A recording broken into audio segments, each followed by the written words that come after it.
Si Wardell Stephen Curry II, kilala bilang Steph Curry, ay isa sa pinakadakilang manlalaro ng basketball sa kasaysayan ng NBA. Ang kanyang kwento ay hindi lamang tungkol sa galing sa basketball, kundi pati na rin sa kanyang walang sawang determinasyon, pagsusumikap, at pananalig sa sarili na nagbunsod upang maabot niya ang rurok ng tagumpay. Sa kabila ng kanyang mga hamon sa buhay, nagawa niyang baguhin ang mukha ng laro at inspirasyon siya ng maraming kabataan sa buong mundo. Maagang buhay at pagsisimula sa basketball. Si Stephen Curry ay isinilang noong ika-14 ng Marso taong 1988 sa Akron, Ohio, ngunit lumaki siya sa Charlotte, North Carolina. Anak siya ng dating NBA player na si Del Curry, isang sharpshooter na naglaro para sa iba't ibang koponan, kabilang ang Charlotte Hornets. Bata pa lamang si Curry ay madalas na siyang sumama sa kanyang ama sa mga laro at practice. Sa murang edad, naipakita na niya ang interes at talento sa basketball. Sa kabila ng impluwensya ng kanyang ama, hindi naging madali ang daan ni Curry patungo sa tagumpay. Dahil sa kanyang maliit na pangangatawan, may taas lamang siyang 6 feet 3 inches at may payat na pangangatawan, madalas siyang minamaliit ng mga tao. Sa high school, naglaro siya para sa Charlotte Christian School, kung saan naging malinaw ang kanyang potensyal bilang isang scorer. Gayunpaman, hindi siya napansin ng mga malalaking kolehiyo dahil sa tingin ng marami, hindi sapat ang kanyang pisikal na katangian para magtagumpay sa mas mataas na antas ng laro. Kolehiyo, Davidson College. Dahil sa kakulangan ng mga scholarship mula sa malalaking universidad, pinili ni Curry ang Davidson College, isang maliit na paaralan na may hindi gaanong kilalang basketball program. Sa kabila nito, ipinakita ni Curry na hindi kailanman hadlang ang laki ng paaralan o kawalan ng malaking pangalan upang makamit ang tagumpay. Sa kanyang freshman year noong 2006 hanggang 2007 season, pinahanga niya ang lahat ng maging isa sa nangungunang scorer sa NCAA na may average na 21.5 points per game. Noong sophomore year niya, pinangunahan niya ang Davidson Wildcats sa isang historic run sa NCAA tournament.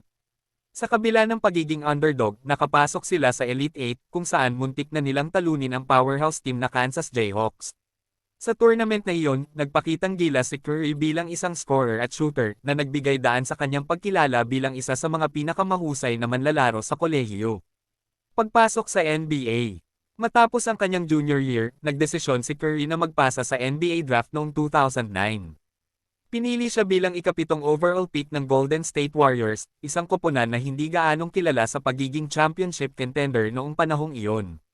Sa kanyang unang taon sa NBA, naipakita na agad ni Curry ang kanyang husay, nag-average siya ng 17.5 points, 5.9 assists, at 4.5 rebounds per game, at napabilang sa NBA All-Rookie First Team.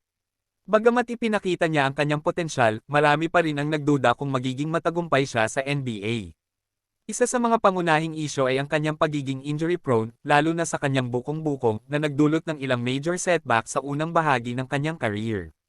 Sa kabila nito, patuloy siyang nagsikap upang pagbutihin ang kanyang laro at mapanatili ang kanyang kalusugan. Pagsibol ng isang superstar. Noong 2012 hanggang 2013 season, nagsimula ng magbunga ang pagsusumikap ni Curry. Kasama si Klay Thompson, bumuo siya ng Splash Brothers, isang dynamic duo na kilala sa kanilang pambihirang 3-point shooting. Sa parehong taon, naitala ni Curry ang bagong NBA record para sa pinakamaraming 3-pointers sa isang season na may 272. Mula noon, patuloy na niyang binasag ang sarili niyang record sa mga sumunod na taon. Noong 2014 hanggang 2015 season, sa ilalim ng bagong head coach na si Steve Kerr, nagbago ang takbo ng Golden State Warriors.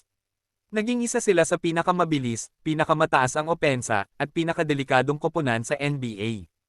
Pinangunahan ni Curry ang koponan sa isang historic run, kung saan napanalunan nila ang NBA Championship, ang unang titulo ng Warriors sa loob ng 40 taon.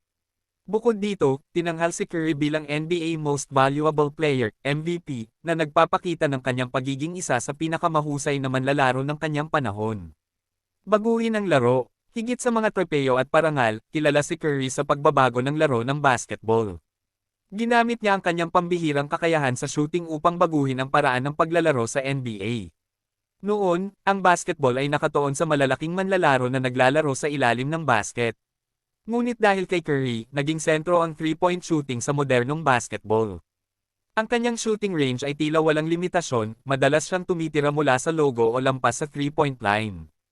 Pinatunayan niya na hindi mahalaga ang laki o lakas para magtagumpay, mahalaga ang kasanayan, disiplina, at kumpiyansa. Sa pagdaan ng panahon, dumami ang mga koponan at manlalaro na gumaya sa kanyang estilo, na lalong nagpabago sa dynamics ng laro. Dynasty ng Warriors. Simula 2015, naging bahagi si Curry ng isa sa pinakamatagumpay na dynasty sa kasaysayan ng NBA. Pinangunahan niya ang Warriors sa 5 sunod na NBA Finals appearances mula 2015 hanggang 2019, kung saan nanalo sila ng 3 championships 2015, 2017, at 2018. Kasama ang mga kasamahan niyang sina Klay Thompson, Draymond Green, at Kevin Durant, naging dominante ang Warriors sa liga. Gayunpaman, hindi rin nawala ang mga hamon. Noong 2019 hanggang 2020 season, dahil sa injuries kay Curry at sa kanyang mga kasamahan, bumagsak ang performance ng Warriors. Ngunit sa halip na mawalan ng pag-asa, ginamit ni Curry ang pagkakataong ito upang maghanda at bumalik ng mas malakas. Pagtibay ng legasya. Noong 2021 hanggang 2022 season, muling pinatunayan ni Curry ang kanyang pagiging pinakamahusay. Sa kabila ng hindi pagiging paborito ng Warriors sa simula ng season, pinangunahan niya ang koponan sa kanilang ika-4 na NBA championship sa loob ng 8 taon. Tinanghal siyang NBA Finals MVP, isang parangal na kumumplito sa kanyang legasya bilang isa sa pinakamahusay sa kasaysayan ng NBA. Sa parehong taon, nalampasan ni Curry ang record ni Ray Allen para sa pinakamaraming three-pointer sa kasaysayan ng NBA, na isang patunay sa kanyang kahusayan sa shooting. Hanggang ngayon, patuloy niyang pinapakita ang kanyang dominance sa laro at ang kanyang kakayahang mag-innovate at mag-adjust sa bagong henerasyon ng basketball. Buhay sa labas ng basketball. Maliban sa basketball, si Curry ay kilala rin sa kanyang mga gawaing kawang-gawa at negosyo. Isa siyang dedikadong ama sa kanyang 3 anak at isang mapagmahal na asawa sa kanyang asawa na si Ayesha Curry. Kasama ang kanyang pamilya, aktibo siya sa mga charity works, tulad ng pagbibigay ng tulong sa mga nangangailangan sa pamamagitan ng kanilang foundation na Eat, Learn, Play. Si Curry rin ay isang matagumpay na negosyante. Mayroon siyang endorsement deal sa mga malalaking brand tulad ng Under Armour, Chase Bank, at Subway. Bukod dito, nakikibahagi rin siya sa media, kung saan gumawa siya ng mga proyekto tulad ng mga pelikula at palabas na nagbibigay inspirasyon sa kabataan. Inspirasyon sa lahat. Ang kwento ni Stephen Curry ay isang halimbawa ng determinasyon, pananampalataya, at pagsusumikap. Sa kabila ng kanyang mga hamon at pagkukulang sa pisikal na aspeto, pinatunayan niyang hindi ito hadlang upang maabot ang tagumpay. Ang kanyang kahusayan sa basketball ay hindi lamang base sa talento kundi sa kanyang walang sawang pag-eensayo at pagmamahal sa laro. Bilang isang leader at role model, patuloy siyang nagiging inspirasyon sa maraming tao, lalo na sa mga kabataang nangangarap na maging matagumpay sa kabila ng mga pagsubok sa buhay. Si Stephen Curry ay hindi lamang isang basketball player, siya ay isang simbolo ng pag-asa, pagpupursige, at tagumpay na narating sa pamamagitan ng dedikasyon at paniniwala sa sarili.